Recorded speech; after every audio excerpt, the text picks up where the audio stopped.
Assalamualaikum warahmatullahi wabarakatuh. Perkenalkan, nama saya Alia Andini Krismana Putri, NIM 53020210008. Izinkan saya menjelaskan tentang kitab tafsir pertengahan modern Tafsir An-Nazm Duror fi Tanasub Ayat wa Suwar, atau biasa kita kenal dengan kitab tafsir Al-Biqai. Pastinya kita pernah sering membaca bahwasanya Quraisy Shihab sering mengutip daripada kitab tafsir Al-Biqai ini.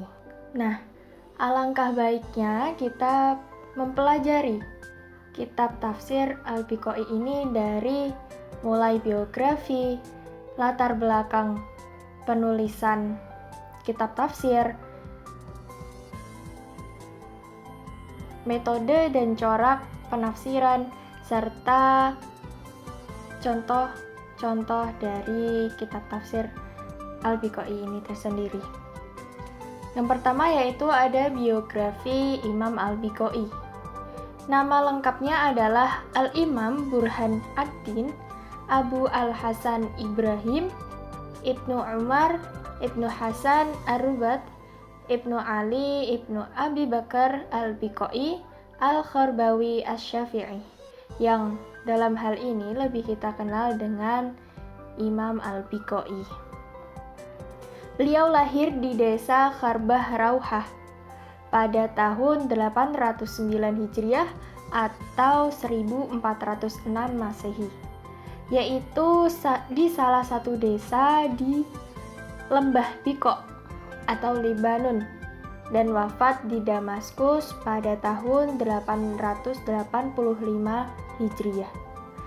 Pada hal ini beliau berusia 76 tahun. Dia berasal dari keluarga Bani Hasan yang kehidupannya sangat sederhana. Walaupun hidup dalam kesederhanaan, Imam Al-Biqai ini telah menempuh beberapa perjalanan untuk menuntut ilmu di beberapa negara. Salah satunya yaitu di Damaskus. Al-Biqai setor hafalan kepada pamannya yang bernama Ahmad Ibnu Hasan Ar-Rubat dan telah selesai ketika usianya 10 tahun. Di Damaskus, beliau mempelajari bidang hafalan Al-Quran, qiraat, bahasa Arab, dan macam-macam ilmu lainnya. Salah satu guru besar Al-Biqai adalah Syams ad-Din Al-Jazari. Darinya Al-Biqai belajar ilmu qiraat Al-Ashr. Sebagai guru Al-Biqai, Al-Asqalani menganggapnya sebagai salah satu murid yang hebat dan memberikannya gelar Al-Alamah. Imam Al-Biqai ini mempelajari berbagai bidang keilmuan. Yang pertama yaitu ada bidang Al-Quran, yang kedua ada bidang bahasa dan sastra, yang ketiga ada bidang akidah dan tasawuf, yang terakhir di bidang sejarah.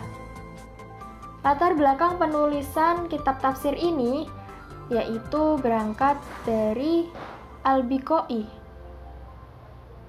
menggunakan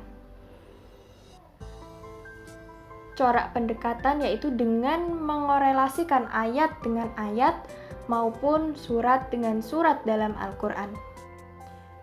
Al-Biqai ini mempunyai beberapa alasan dalam menulis kitab tafsir ini. Yang pertama yaitu susunan ayat atau surat termasuk dalam kemukjizatan Al-Quran dari segi bahasa yang masih digali oleh ulama ahli Al-Quran.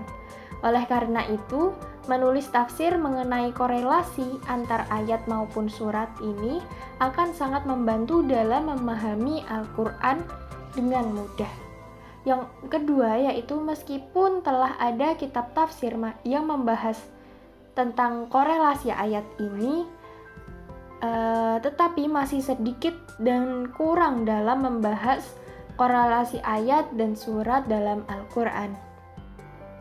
Al-Biqai mulai menulis tafsir ini pada bulan Sya'ban tahun 861 Hijriah di Kairo. Lalu, secara keseluruhan, mulai dari menulis sampai dengan menyalinnya menjadi karya yang baik dalam sebuah kitab tersebut, yaitu Al-Biqai menghabiskan waktu sekitar 22 tahun. Selanjutnya ada metode dan corak penafsiran tafsir Al-Biqai ini. Al-Biqai menggunakan metode tahlili, yaitu dengan menjelaskan tafsirnya secara rinci, menjelaskan isi dari ayat Al-Quran dari semua segi. Walaupun dalam hal ini Al-Biqai lebih condong kepada corak penafsiran lugawi, yaitu secara bahasa dengan menggunakan pendekatan sastra-sastra Arab. Nah, pandangan dan juga penilaian ulama lain terhadap kitab tafsir ini yaitu para ahli menilai bahwa kitab tafsirnya ini merupakan ensiklopedia dalam bidang keserasian ayat-ayat dan surat-surat Al-Quran. Nah, keunggulan daripada kitab tafsir ini yaitu pada munasabah ayat Al-Quran. Dari sekian banyak kitab yang membahas tentang masalah munasabah ini, para ulama berpendapat bahwa tafsir Al-Biqai ini tampak lebih lengkap penjelasannya mengenai permasalahan munasabah.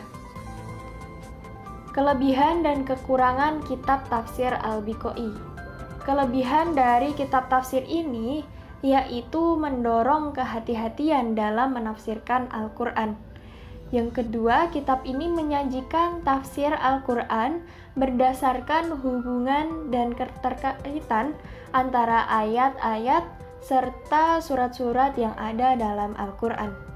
Yang ketiga, kitab ini mengulas secara komprehensif berbagai aspek tafsir, termasuk tafsir makna lafadz Al-Quran, tafsir makna Al-Quran secara kontekstual, serta tafsir munasabah mengenai hubungan antar surat dan ayat. Selanjutnya ada kekurangan dari kitab Al-Biqai ini. Dapat penulis simpulkan bahwasanya kitab tafsir ini memiliki satu kekurangan, yaitu terlalu panjang menjelaskan mengenai ayat-ayat atau kata-kata yang ada di dalamnya. Sekian yang dapat saya sampaikan. Kurang lebihnya mohon maaf. Wallahul muwaffiq ila aqwamit thoriq. Assalamualaikum warahmatullahi wabarakatuh.